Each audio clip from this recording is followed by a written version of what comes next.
How do we get a handle on the complex issue of abortion?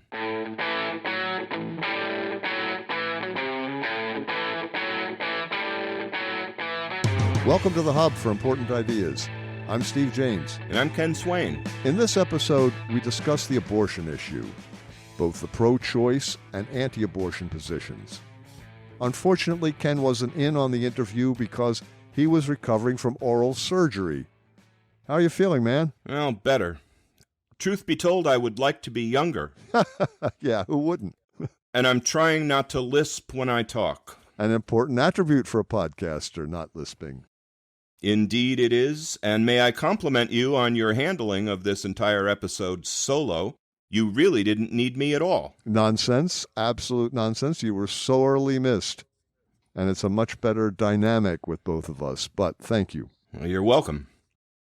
So we're going to play for you an interview that Steve conducted with Dr. Miriam Piven Cotler. Miriam Piven Cotler, Ph.D., is a clinical ethicist at several hospitals and has served as a visiting professor at the UCLA School of Public Health. She has served as an associate professor in the UCLA School of Medicine, the distinguished scholar in the Bioethics Institute graduate program at Loyola Marymount University, and is professor emeritus at California State University, Northridge. In addition to her teaching and clinical consultations, Dr. Cotler has served as a consultant to the California Medical Association Council on Ethical Affairs. She is also a member of the Bioethics Steering Committee for UNESCO and serves on several editorial boards. She has co-chaired the Los Angeles County Bar Bioethics Committee and for several years chaired 2 regional institutional review boards. Dr. Cotler has over 75 peer-reviewed publications, and she is currently writing It All Depends, a guideline for making tough medical decisions. So here is the interview with Dr. Cotler. Miriam, welcome to the Hub for Important Ideas. Thank you for inviting me. Thank you for being our guest. Miriam, the subject of this episode is abortion. I think we agree that abortion is a major issue that divides our society. Ken and I are looking to understand the different sides of the issue as a way to foster greater insight and hopefully help to unite the country. So let's start with some basics. What kinds of abortions are there? Well, good morning, Steve. Good morning. As I think everyone, if we stop and think about it, recognizes abort means stop. And abortion, with respect to pregnancy, literally means termination of a pregnancy. Many pregnancies are spontaneously aborted. Before we had home test kits, women didn't even know they were pregnant because the body will slough off an imperfect pregnancy within 6 to 8 weeks. We call that a miscarriage, typically, right? Well, sort of. Miscarriage implies Okay. you know you've been pregnant. Oh, okay. Gotcha. And people can miscarry through viability. So there's spontaneous.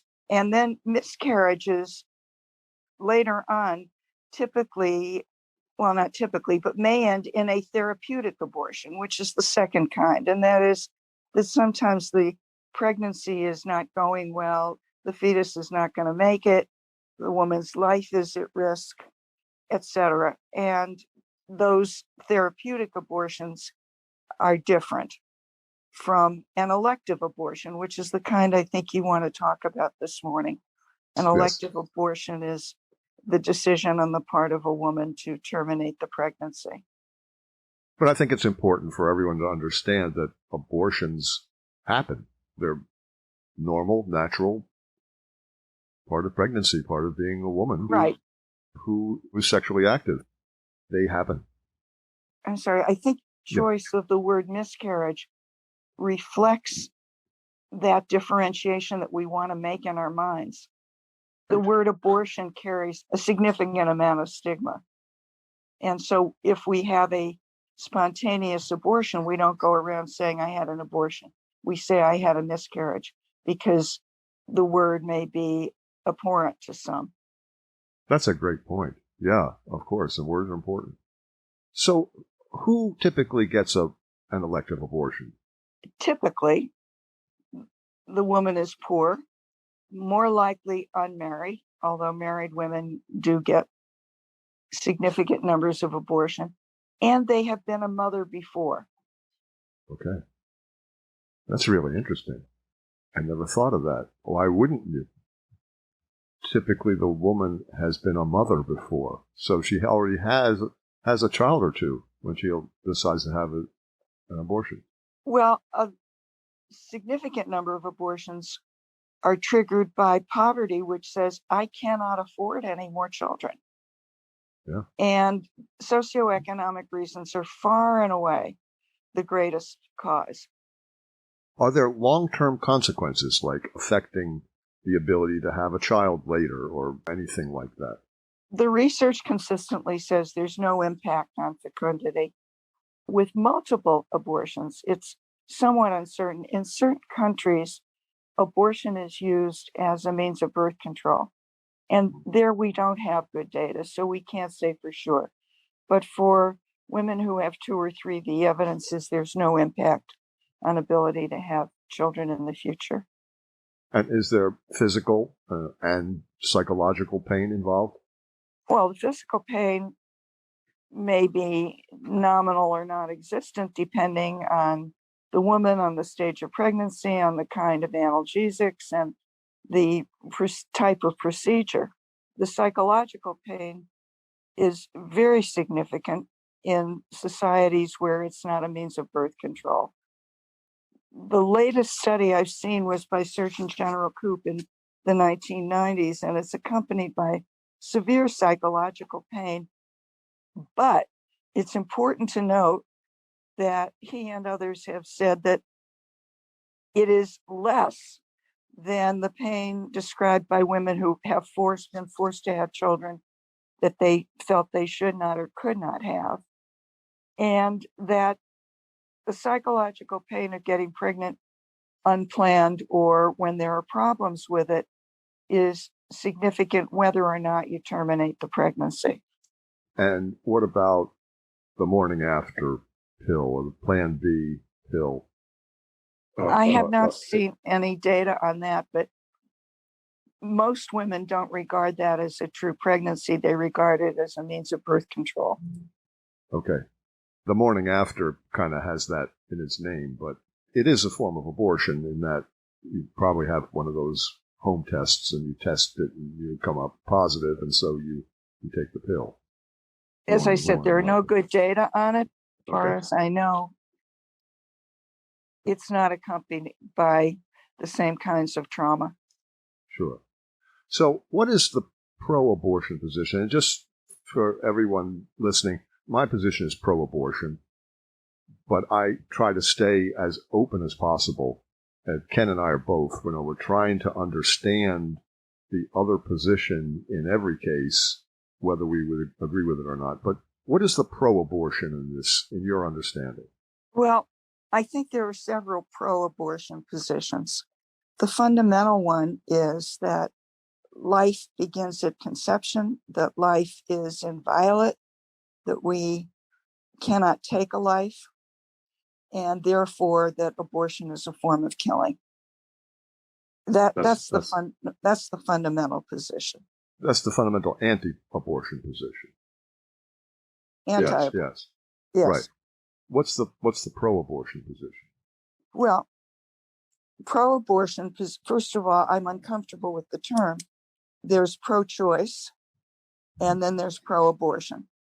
Pro-choice says a woman has a right to decide what should be done with her own body, that she is, and this may be a somewhat arcane distinction, but we distinguish between persons and humans. Being alive and having autonomous choice as a person may not be exactly the same. But the pro-choice position says, look, it's my body. I have a right to decide what to do with it. This is, for a variety of reasons, not acceptable to me. It's not going to be tenable. And it may threaten my very life and certainly my life as I need to live it. And therefore, women should have a choice. The pro-abortion position, I think, I don't know anyone who says, oh, you should just have the right, go ahead, do it. So I prefer to call it pro-choice.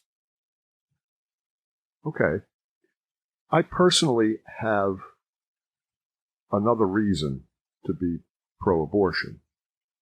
I'll tell you just a real quick story. When I was a freshman in college, I met my friend's older brother's girlfriend. And sometime after meeting her, she had an illegal abortion. Abortion was illegal in Massachusetts back then. And she came home, hemorrhaged, was rushed to the hospital, and almost died. She recovered, was later married, had a daughter, everything turned out fine. But if she had been living alone, she probably would have died. And I decided then that abortion had to be legal. I mean, it has to be performed by a licensed medical professional in a medical facility that can take care of the woman if anything goes wrong. That is just pragmatic. It's a conservative, Edmund Burkean, pragmatic look at it. You know, where you're saying you want to ban abortion. Well, what do you expect to have happen once you ban abortions? You know That's a what's great going to happen. question. Yeah. And what I think, though, when you said to me, what's the pro-abortion position? Mm-hmm. I didn't hear the question as I think you intended it, because I think you were asking the pro-legal abortion position. Okay. And it's important for everyone to understand that before abortion was legal, that people had abortions. They had them all the time. Right. Rich women could always get a medical abortion, a safe abortion. I mean, sure, sometimes there were complications, but they could always get it. It was always illegal, but it was practiced. And there were huge public health significance to that. And that had an impact on the legalization. There was sterilization. Now, some of that was decreasing with the advent of antibiotics after World War II, starting in the 1950s. But women were dying. The coat hanger stories, the throwing yourself downstairs, the taking poisons. Yeah. The point is that women are going to have abortions, legal or not. If they can afford it, they'll just use their money to go somewhere where they can have a legal abortion. If they're middle class and they can afford it, they'll find a reputable abortionist somewhere. But if they're Go poor, to a different state. Yeah, or they'll go to a different state or Canada or whatever. But if they're poor, then it gets really scary because people die. The term coat hanger abortion is so gross, but it exists for a reason. Yeah, the reason being that it was commonly practiced. Horrible. Yeah. So we're talking about the legal pro-abortion position, which brings us, of course, to Roe v. Wade, which is presently under attack. And can you tell us, what does Roe v. Wade allow and disallow? What is it about? Well, if I may start with the rationale, it's based on privacy rights, the limits of the state to interfere in our most basic decisions regarding families and parenting. Consistently, the Supreme Court held, up until Roe v. Wade, consistently the court had increased persons' private rights with regard to sexuality, family, parenting. And Roe v. Wade was based largely on the technologies of the 70s. In the 70s, we thought about trimesters and pregnancy lasting 40 weeks. The first trimester, a woman, according to Roe v. Wade, has the option of deciding whether she wants to carry or terminate the pregnancy. In the second trimester, there should be some medical indication. And in the third trimester, there needs to be some threat to the fetus or the mother. Again, So that was based on the concept that what's a third of 40 or 2/3 of 40, that up yeah, until about the 29th week or 28th week, that you weren't dealing with an entity, and I'm being careful here with words, that could live on its own. right. In other words, it wasn't viable. That's the term that's Exactly. commonly used. Okay. And that was based on 1970s technology. Has the technology changed? Considerably. Some places will now try to resuscitate, and some places have even been successful in resuscitating and treating a fetus at 22 weeks, but it's common 23, 24 weeks, depending on the condition of the fetus, to try and treat and bring it to term. But 5 months is a pretty immature. No, 6 weeks. You're saying 20, 24 weeks. No. 24 weeks is 6 months. Okay. That's what I'm saying. 5 months, 20 weeks would be a pretty tiny baby at that point. There's not, as far as I know, there's not been any successful delivery below 22 weeks, and most commonly before 23 weeks.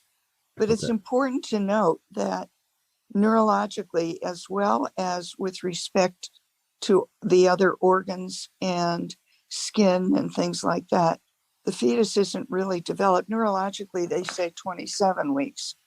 So Okay. it's very tenuous. Even with our technology, it's very tenuous. Sure. And I think that question of viability is kind of at the center of Roe v. Wade, right? Because Roe v. Wade is saying you can have an abortion up to the viability of the fetus, but after that, it's not allowed unless there's a medical problem. Well, it's allowed until the third trimester with a minor medical, but after the third trimester, in recent years, some states have disallowed it, and now it's disallowed. But that in itself is an ethical issue that, if you'd like, I'd be happy to give you an example. Yeah, sure. Please. When Congress was deciding to pass the limits on third semester abortions, there's a well-known letter written by a woman whose physician I happen to know. The letter was read in Congress by Senator Feinstein. It was addressed to her. The woman is an affiliated observant Catholic. She had, 3 or 4 children at home, and learned well into her third trimester that not only did the fetus have a condition incompatible with life, but that if the pregnancy continued and she was allowed to deliver vaginally, that her own life would be at serious risk. And she found a physician, also Catholic, who did third trimester abortions. And with great care, he delivered that baby by cesarean section. She and her husband and family said their goodbyes and buried it. And she talked about the heartbreak. She said, these are families who wanted the pregnancy. They've carried through to the third trimester. And now there's a significant risk to either or both. How can you outlaw that? Right. Interestingly, this particular physician worked at a hospital where I consulted and was under review by physicians, because one thing we haven't said, Steve, abortion is a political, religious, as well as a social, and extraordinarily fraught issue. Absolutely. And it divides the country. Politically, it's probably one of the most divisive wedge issues that we have. Right. But you and I have talked about how else can you explain evangelicals voting for Trump. Under normal conditions, they would have just rejected him right out of hand, but he was the only pro-abortion candidate they could vote for, anti-abortion candidate. so they voted for him, despite everything. And I think that's a real consideration politically, and then legally, it's a quagmire. You're an ethicist, you look at it from the ethical standpoint. Like you say, that woman's decision, in my mind, was ethical. Legal or not, it's ethical. What else could you expect from her? It's a really good example of the law tells us what we can do, and ethics tries to tell us what we should do. Doesn't always do a very good job. But you may be interested to know that according to the most recent data I could find, 79% of the United States citizens support the right to have an abortion either all the time or some of the time. 55% support it under certain circumstances. Only 20% say it should always be illegal. And that's consistent with the religious extreme conservative position. Who have hijacked the issue at the moment, it seems, in certain states, and possibly the Supreme Court as well. In my field, a newly deceased ethicist was a neurologist and a philosopher. I'm neither. Who, in the preface to his book, said, "I'm a born-again Catholic who believes abortion is murder." He was a libertarian. He said, "I also believe in women's rights." Two comments about him. One, I had a student challenge me. She said, "How can you assign this text?" And I said, "Because we all have positions on these issues, and this man is putting them out there up front, and yet acknowledging your right to a different position and saying, let's talk about it, because if we lock the door and talk until we can talk no longer, we will not come to an agreement. So let's see how we can live together." But the other thing is, I once had a case that was profoundly complex, and I actually called him in Texas. And he said, and I'll never forget it, I think it's important to remember, he said, the closer the fetus comes to term, the greater our moral duty to it. And that helps us, I think, in moral terms, to understand the philosophy behind Roe v. Wade and separate it out from the technology. Just to clarify a couple things, the language of the abortion issue, it gets confusing.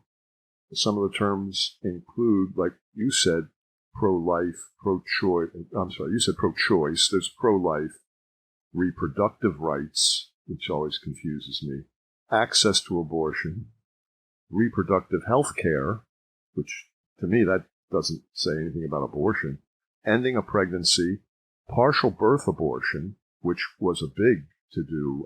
People don't talk about that anymore. But that's the third trimester abortion I was just talking about.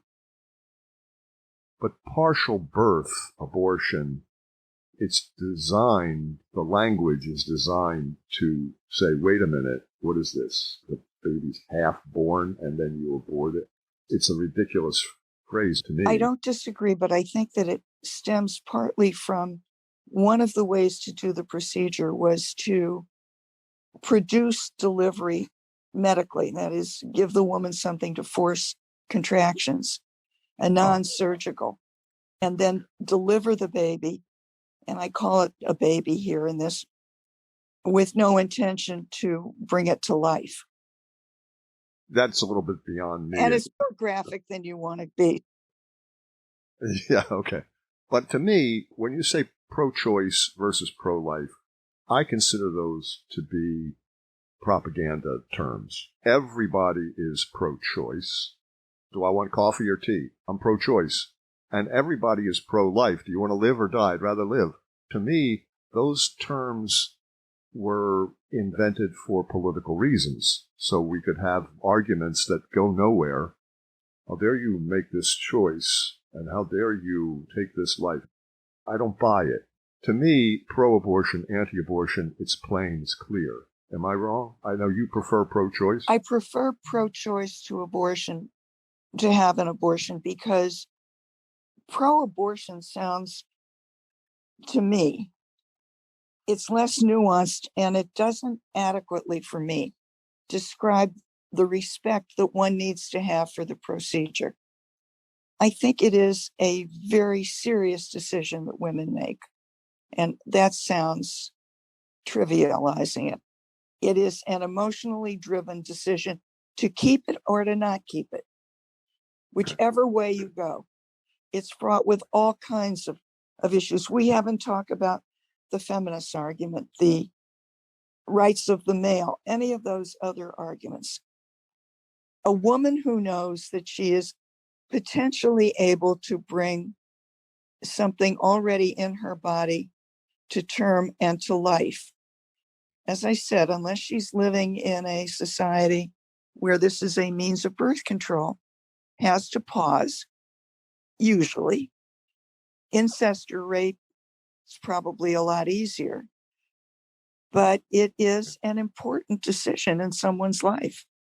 And pro-abortion, to me, sounds less respectful of the importance of the decision. But that's me. Okay, and I'm old too, so. Yeah, we're both pre-World War II, or at least pre-World War II. World War One, even. I'm just feeling my mortality these days because my birthday's coming up, and it's like, oh my God, I can't believe I'm this old. When's your birthday? February 8th. So on this Saturday. So okay. Congratulations. Happy birthday. You. And you happy birthday. Thank you. So you mentioned a very brief description of the anti-abortion position. Could we elaborate on that a little bit? What is the anti-abortion position in its complexity?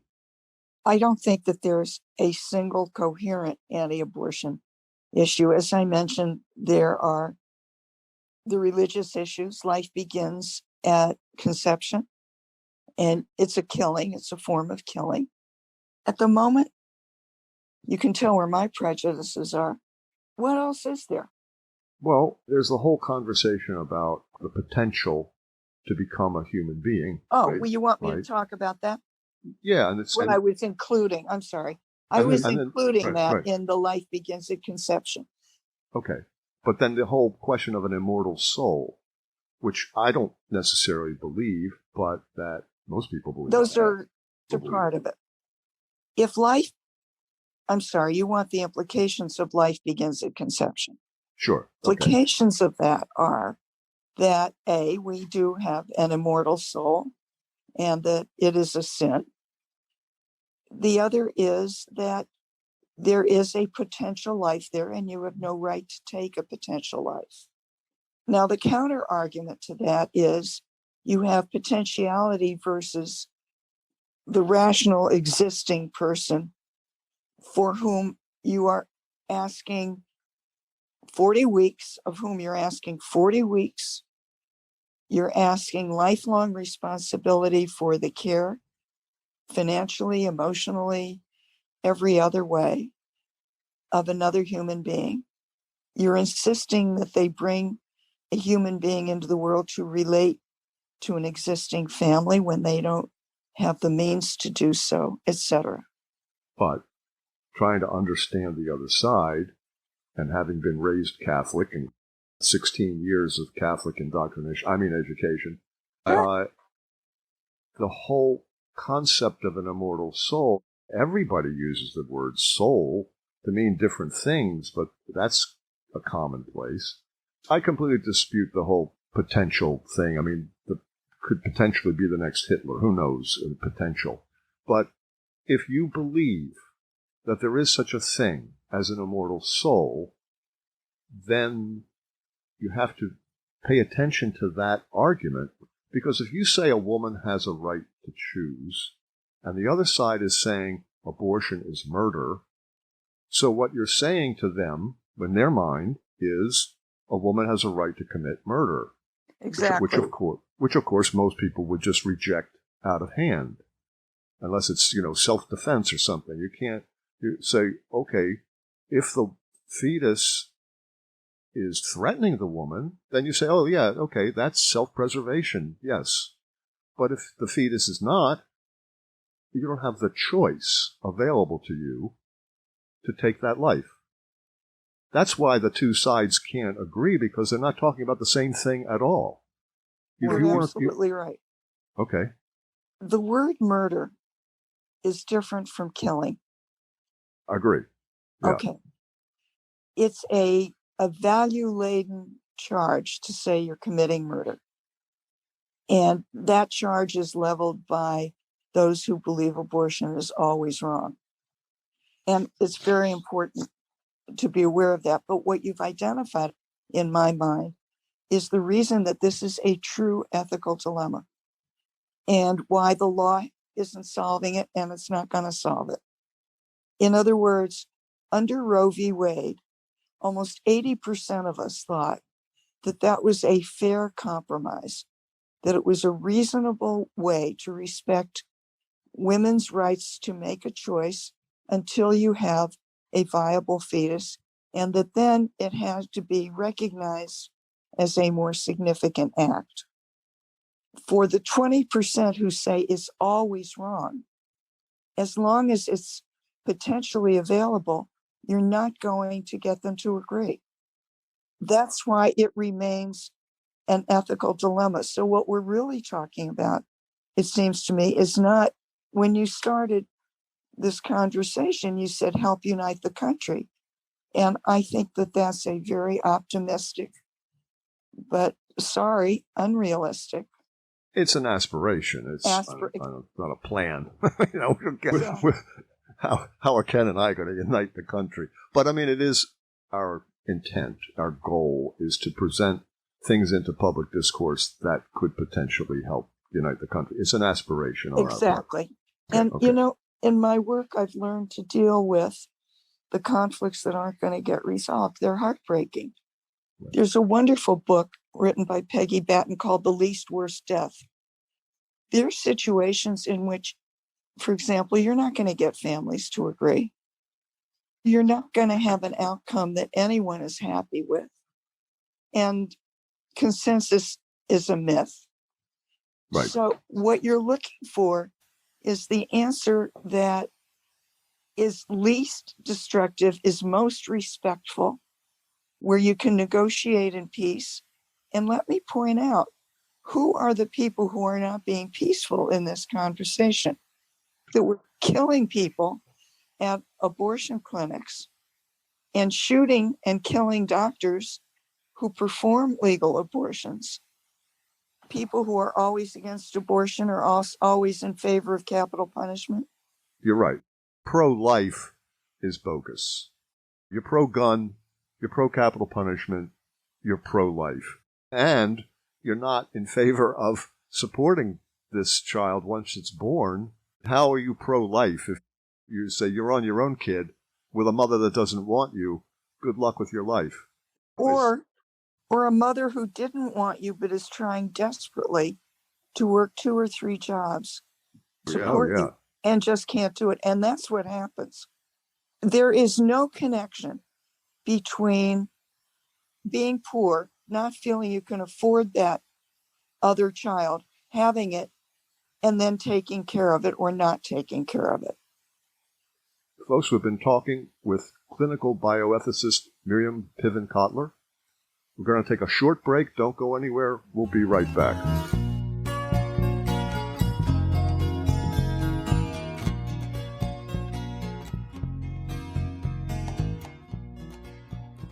We're having a conversation about abortion with bioethicist Miriam Piven Cotler. Miriam, we've been talking about this dispute that the country is having, as long as I can remember, and the whole issue of the embryo having an immortal soul from the moment of conception, or say, within 40 days of conception or whatever, and you're saying it's not coherent. I would tend to say it's not rational. Would you agree with that? Non-rational, metaphysical, outside the realm of science and logic, but no less, but no less human. Right. So it's a religious, in your mind, it's primarily a religious consideration. Right. 90% of the country's religious in some way or other. But yet, we are not going to disabuse people And I think it's disrespectful to argue with them about that if that's their belief. I think we need to respect it. The question is, what do we do with it now? And Right. that's why, as I have said, abortion is a profoundly ethical question that we're not going to resolve. Okay. Well, what we're trying to do is understand both positions. Yes. I agree with the pro-abortion, pro-choice position. Let me just get into what, as I understand, the reason for the other position. You could just bear with me here. To me, the moral foundations theory is important. I don't know if you agree with Jonathan Haidt on this, but the moral foundations theory proposes that several innate and universally available psychological systems are the foundations of what is called intuitive ethics. So the one that's called care/harm, including nurturance, and then there's loyalty, betrayal, and authority, subversion, moral foundations. So for some people, the morality and ethics based on these foundations may extend to care for the unborn as well as a moral duty. So in terms used by Ernest Becker, if you were to say protecting the unborn may be a heroic act, it bestows symbolic immortality. So the religious person, there's actual immortality, their immortal soul, but there's also society providing symbolic immortality.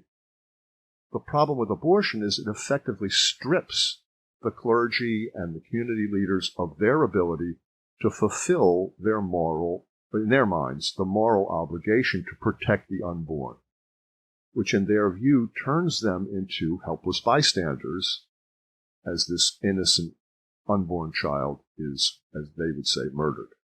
Could it be that some people unconsciously see abortion as a threat to their hero system and their symbolic immortality? And that's why there's an impasse. The answer is yes. I think that, and I don't know whether it's unconscious or deliberate, that they do see it as a threat to their system. And I think that's very well articulated every Sunday and during the week. Okay. But that's only one of the arguments. And as you were speaking, I was arguing with you because everything you said represents their position absolutely correctly. But on the other hand, they're not carrying or potentially carrying that child. And you'll notice I hesitate to call it a child. Sure. And we can talk about that. But there have been societies in history that have practiced infanticide, where they say, look, we can't afford this kid, we can't feed it, put it on the hillside, let the wolves get it, done. Civilization, we say, no, the society has a duty, a moral obligation to the child. It's helpless. The parents may not want it, may have put it up for adoption. The society steps in and says, we'll take care of it. As I mentioned earlier, the closer that fetus gets to becoming a child, the closer to term, the greater our moral duty. Infanticide, although there are some ethicists like Peter Singer who would even argue the morality of infanticide, but the closer that becomes a person, a human being who's capable of breathing on its own, the greater our moral duty to it. But it's not such a leap for a person to believe that the unborn has rights. And people have actually gone to court, and there are lawyers that represent the rights of the unborn. Exactly. They don't see it as, oh, the closer you get to. No, they're saying this individual, immature as it is, unviable as it is, has an immortal soul and therefore a right to survive. If they were capable of having a conversation with me, I would say, if I were to grant that and acknowledge it, it would still be true that there's a conflict of rights. Right. Because there is the right of the woman to not be forced to either carry this or give birth to it or then be responsible for it. And when Amy Coney Barrett says, well, you can always put it up for adoption, she totally ignores the strain and trauma and entire process of not just being pregnant, going through a delivery, but then giving up a child. Oh, yeah, that's incredible. Yeah, well, it's incredible, and it is inhumane. Yeah. And incredibly disrespectful. But when you're a Catholic like her, in my experience, they are absolutists in some ways, and they are absolutely right in their calculus. Well, unlike you, Steve, I'm not Catholic, but I did teach at a Jesuit university for 7 years, and I've worked at Catholic hospitals for many years. And that position is not universal among Catholics. Catholic women have abortions, and in some neighborhoods, the same rate as everyone else. And practice birth control, too. Exactly. And it's important to acknowledge that until now, the fetus has had no legal standing. And some states are changing that. Political and religious conservatives want to call it a baby. It's not a baby. It's not born.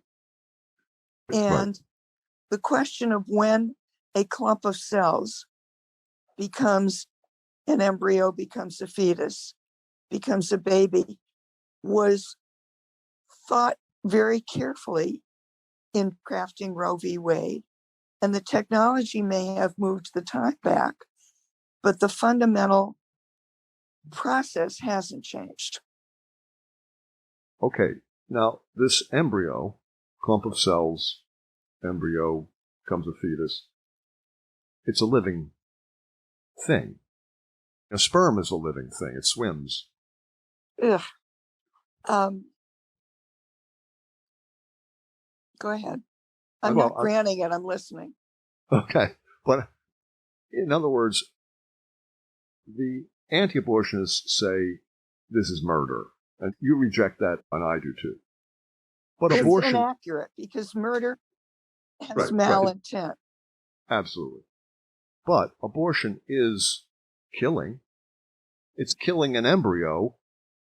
Most everyone thinks nothing of swatting a fly, swatting a mosquito.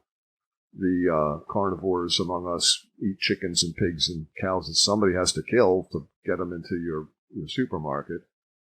So there is killing involved in an abortion. Is this a denial of what abortion really is? Is this irrational? Because there's irrationality on the anti-abortion side, but is there irrationality on the pro-abortion side? I think you're touching something important, and that is perhaps the public posturing hasn't given sufficient credence to that feeling, but it's what I'm getting at when I talk about the solemnity with which women approach having an abortion. There is a sense of loss, even though the decision is not questioned. Okay. And I think our public discourse has failed to acknowledge the nuances on both sides. Agreed. We're hollering at each other. Exactly. They're not really listening. We're just, pontificating. Yeah. Right. And, I was finally able to find one article, Fathers, the right to be a father or not. We don't even talk about that. And yet, aside from Amy Coney Barrett, who makes no sense, it's mostly the men who are doing the arguing. And as far as I know, none of them have ever been pregnant. Yeah. I have 4 offspring. I wouldn't call them kids anymore. 2 of them are 40, in their 40s. But I have been present at 4 live births for really amazing experiences. my whole world changed after I witnessed the first one. Oh my God, now I understand what women are about. I didn't know prior to that how tough women are. They're a lot tougher than men, folks. Men, you're into mixed martial arts, you have no clue what a woman goes through in childbirth until you actually witnessed it. Absolutely. Yeah. I went and I asked Sheldon Solomon, I don't know if you know him.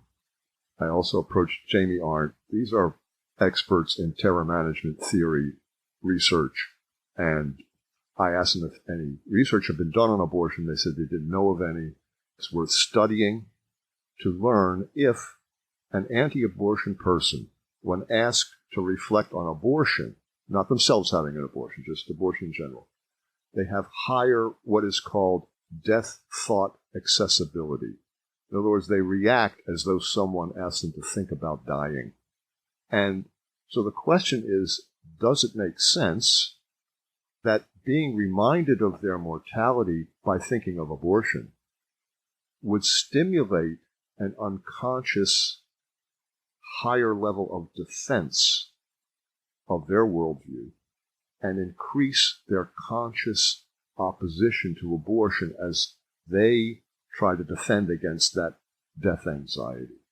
Now, this would not be the case for a pro-choice person because abortion is not a threat to their central tenet, their worldview. So does this make sense to you? This is a half-formed idea of mine, but why would a pro-choice person not have a sense of death threat? It could, but, I mean, it's possible, but probably would not feel a need to defend a worldview, a system of values, because it's not a threat to their central tenet of their worldview. I hesitate to accept the premise. Okay. Because... And as I say, there's been no research done, so I'm making this up. Because someone contemplating an abortion may have considerable concerns about, am I killing something? And reflection on death and life. Mm-hmm. And well, I'm talking about an unconscious process. Even unconsciously, I think that's a precedent question. Okay. So I really do. Okay. In that situation, if both sides are somehow being exposed to death thought accessibility, which is comparable in terror management theory to mortality salience. I'm throwing these terms around like I understand them. I barely do. But if both sides are feeling this way, both sides then are fighting for their own symbolic immortality. And as Ernest Becker would tell you, people will die to defend their immortality. People will fight to the death to defend what they believe is a threat to their worldview, their values, their identity. And these are under the surface. These are not conscious, rational. These are unconscious forces at work.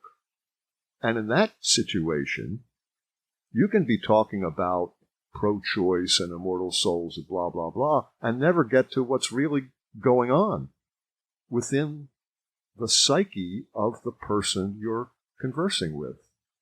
That's why I wish Ken were here. He could tell me, yes, you're being coherent or not. I don't know. Being coherent. Okay. And what you're saying is clear. But I want to go back to the pro-capital punishment position. Why does that not trigger? Well, I don't know. I'm just saying that, to my way of thinking, if abortion is a death reminder, which, if in your mind it involves killing, then it's a death reminder. If it doesn't involve killing, then it doesn't.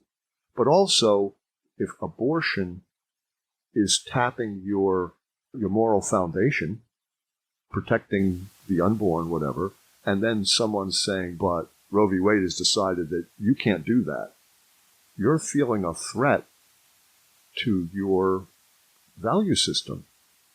And that threatens your defense against death anxiety. That may be true, and it taps into believing that life begins at conception. Sure, that's why I'm saying the Right. the pro-abortion person probably doesn't have that unconscious response. And I'm saying they may, or they may. They may. We don't know. Yeah. They don't feel cavalier about not continuing a potential life. Got it. That's interesting. I'm still in conversation on this subject, and I'm hoping that in the next year or so, some terror management theory folks will go into the lab and will do some research and come out and tell us this is what their findings are. Steve, you're an idiot, shut up, or Steve, you've got an idea there. We'll put you as the third name on this paper we're writing, whatever. But getting back to this, trying to understand the opposition to abortion and this belief in an immortal soul, and that it's a religious concept, but it's a religious concept that Christians, Jews, Muslims, they all affirm that a fetus has a soul. And so if abortion is seen as undoing God's intention, God has intended this fetus to be formed. It's given it an immortal soul. He's expecting it to become a human, and you're undoing his intention. So would you comment on the possibility that our secular society's willingness to take the unborn's life, as the anti-abortion people would say, and the immortal soul, that weakens the religious communities and the members of the religious community's belief in their own immortality, again, exposing them to dread? In other words, they're not getting a yes vote from our secular society. And it's not... I think what it does is make them angry. I don't think it weakens. Seriously, I think it emboldens them. Right, agreed. But what I'm saying is, why are they angry? For the very reasons you described. How dare you challenge my belief? How dare you condone killing? Right, but think about this for a second. If I tell you, hey, I'm an Orioles fan, and you say, well, they're a pretty lousy team. They lost like 110 games last year. I don't. Look, and I'm a lifelong Orioles fan, and I say, well, I believe.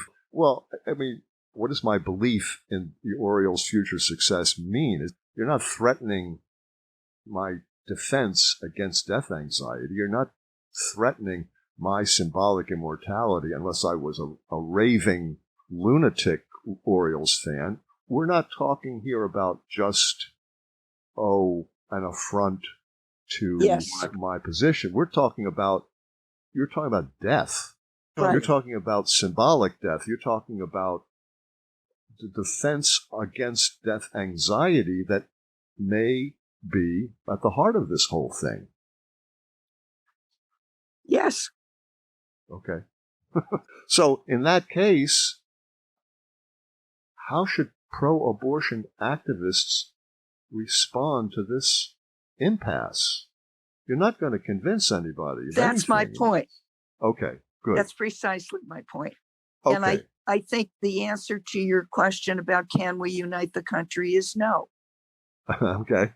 Well, okay. But Ken and I interviewed Dan Lichty. I don't know if you've ever met him. Brilliant guy we've known for a long time, that we love and respect.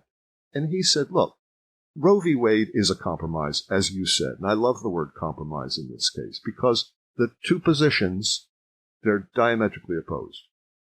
And that's why Roe v. Wade sidesteps both of them to some degree and says, yeah, you have a right to choose as long as the embryo is not, the fetus is not viable. Yeah, let's go back to how can we live together if we're not going to get consensus, which I discussed earlier. And that is, we're going to negotiate in peace, which unfortunately isn't happening. No. We're going to be respectful, which isn't happening. And to me, that's the tragedy. Right. I agree. And on both sides, by the way. I was just Respect. about to say that. Yeah, I was thank just you. Thank about you. to say on both sides. Absolutely. Right. Yeah. I mean, it hasn't gotten violent on the pro-choice side yet. No, but it could come. And it's disrespectful, but yes, I confess disrespect. So what can I say? I'm trying. But when someone says to me, we have these conversations at times, when someone says, well, they just want to take away control of my body. They want to control women's bodies. And I say, I've never heard anyone say that on their side. I've never heard anyone say, well, we want control of women's bodies. Yay. No, they're disrespecting women's bodies. Yes, absolutely. Discounting them. Yes. And it's not just their bodies. It's their persons. Right. And we had a wonderful conversation with Dr. Tomi-Ann Roberts on existential feminism and objectification theory that she helped. I'd love to hear it. Oh, yeah. Well, you're going on our list. You're going to have access to all of our podcasts. And that's a fascinating conversation. Yeah. And I will definitely hear it. And she explains why women voted for Trump in that conversation. Okay. Well, I need to hear it. Yeah. I know we're pretty much done. Yes, I wanted sometimes think about men and their rights in this whole conversation. Yeah. Well, I don't know of any men.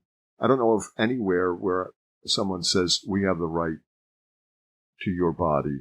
You have to get a vasectomy now because you're over 35. So, it's time for you to hang it up. I mean, you know what I mean? It's like, your penis is too small. You need implants. You're required by law. I mean, there's nothing like what are the rights of the man when the woman wants to have an abortion or wants to have a baby? It's a tough question. Yeah, it is. Another time. No. Yeah. Right. I'll like a whole pot of coffee for that one. Right. That's a tough question, and I'm really ambivalent on the subject. I'm fortunate. I have offspring that are going to live on after me and a grandchild, and that's all cool. But if I didn't, if that pregnancy was the only shot I had at a son or daughter, I don't know how I'd feel about the woman saying, well, I'm going to have an abortion whether you like it or not, pal. Or I'm going to have the baby and you're going to support it even though my last name or not. Yeah, you agreed to sex. You didn't agree to anything else. Yeah. We have that in our family, and at least in New York City, they come at you and say, you're the father.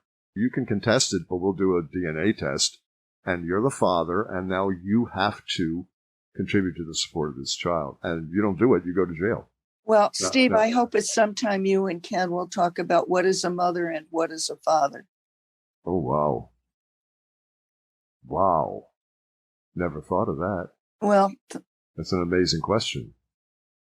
Is it just biological? No, absolutely not. Yeah. And you can have a wonderful father who has no biological relation to you at all. We have a granddaughter that has no biological relation to my wife, but she's our granddaughter's nana. Right. Yeah. Right. I understand what you're saying. You have no hope that we're going to unite the country. Is there any hope in your mind at this point? For what? That we're going to get through this without killing each other. Oh, I don't think we'll kill each other. Boy, I do. You've heard of the denial of death. I'm in the denial of this whole controversy. I'm hoping beyond hope that we don't overturn Roe. Right. But if we do, it'll go back to the states, and I'll be careful not to leave my state. Wow. If it goes back to the states, we've got hundreds of years of experience with what that's going to look like. We know what's going to happen. There's no issue. We know what's going to happen. Yeah. And they are in denial. The other side is in denial. of what's going to happen. They think that if they make it illegal, it'll just go away, and they're kidding themselves. Right. That's why it's an ethical issue. Thank you. It's been a wonderful conversation talking with you. We've been talking with bioethicist Miriam Piven Cotler about abortion-related issues. Miriam, again, thank you once again for a terrific conversation. My pleasure. Take care. Please be our guest again. Thank you. All right, take care. Bye-bye. You have been listening to an interview with clinical bioethicist Miriam Piven Cotler discussing the ethical conundrum of the abortion issue. Steve, what's your takeaway? Yeah, well, this is a tough one. Yep. Miriam is an ethicist, and she states that the abortion issue is an ethical dilemma. Now, in philosophy, ethical dilemmas, also called ethical paradoxes or moral dilemmas, are situations in which an agent stands under two conflicting moral requirements, neither of which overrides the other. And she's saying it's unsolvable. Well, that's the way I hear it. She said, abortion is a profoundly ethical question that we're not going to resolve. Yikes. Well, I'm always looking for hope in these things. Can we just take a minute to walk through the high points and see if there might be a loophole? Absolutely. Miriam said that a significant number of abortions are triggered by poverty, and socioeconomic reasons are far and away the greatest cause. She also said that the psychological pain is hugely significant, but that it is often far less than the pain described by women who have been forced to have children that they felt they should not or could not have. So social class, economics, psychology, privacy, liberty are all involved in this issue. As Miriam put it, the law tells us what we can do, and ethics tries to tell us what we should do. She said that 79% of the United States citizens support the right to have an abortion, either all the time or some of the time. 55% support it under certain circumstances. Only 20% say it should always be illegal. And that's consistent with the religious extreme conservative position. Yeah, 55% support the right to have an abortion under certain circumstances. I guess the question becomes, what are those circumstances? Rape? Incest? Medical emergency? It's not absolute, is it? No, it's not. Miriam said, if we lock the door and talk until we can talk no longer, we will still not come to an agreement. So let's see how we can live together. Now, that's the big question. How can we live together? She said, the closer the fetus comes to term, the greater our moral duty to it. That's pretty close to a compromise. It's another way of articulating Roe v. Wade, right? I think so. We got into the anti-abortion position in more detail. One argument is that, quote, life begins at conception. Another is that there is a potential life there and you have no right to take a potential life. Miriam said the counter-argument to that is that you have potentiality versus the rational existing person of whom you're asking 40 weeks. You're asking lifelong responsibility for the care financially, emotionally, every other way of another human being. You're insisting that they bring a human being into the world to relate to an existing family when they don't have the means to do so, etc. It's a counter-argument where one position has nothing to do with the other. It's like, you remember that joke they used to say in school, do you walk to school or carry a lunch? Right. Not to make light of either side. Right. But you're right. It's an ethical dilemma, as Miriam points out. The two sides are talking past each other. Part of it is terminology. Miriam maintains that the word murder is different from killing. It's a value-laden charge to say you're committing murder. I agree. To me, that's a propaganda term. Yeah, and Miriam points out that this is a true ethical dilemma, and it's why the law isn't solving it and is not going to solve it. She said, quote, under Roe v. Wade, almost 80% of us thought that that was a fair compromise, that it was a reasonable way to respect women's rights to make a choice until you have a viable fetus, and that's when it had to be recognized as a more significant act. For the 20% who say it's always wrong, as long as it's potentially available, you're not going to get them to agree. That's why it remains an ethical dilemma. Yes, and it's a legal issue because Roe v. Wade is not a law. It's a court decision that one side does not accept and wants to overturn. Miriam said, when you started this conversation, you said, help unite the country, and I think that's a very optimistic, but unrealistic aspiration. I agree, but it's aspirational, as you pointed out. It's what we're about, after all. Yeah, it is. We're tilting at windmills. As usual. She also said, in my work, I've learned to deal with the conflicts that aren't going to get resolved. They're heartbreaking. She said, you're not going to have an outcome that anyone is happy with, and consensus is a myth. So what you're looking for is the answer that is least destructive, is most respectful, where you can negotiate in peace. But she went on to say, and let me point out, who are the people who are not being peaceful in this conversation, that they are killing people at abortion clinics and shooting and killing doctors. She's right. It's heartbreaking. We're watching our country come apart. I love America. I feel compelled to do something. What can I say? But Steve, maybe this is a loophole. She said, if that's their belief, I think we need to respect it.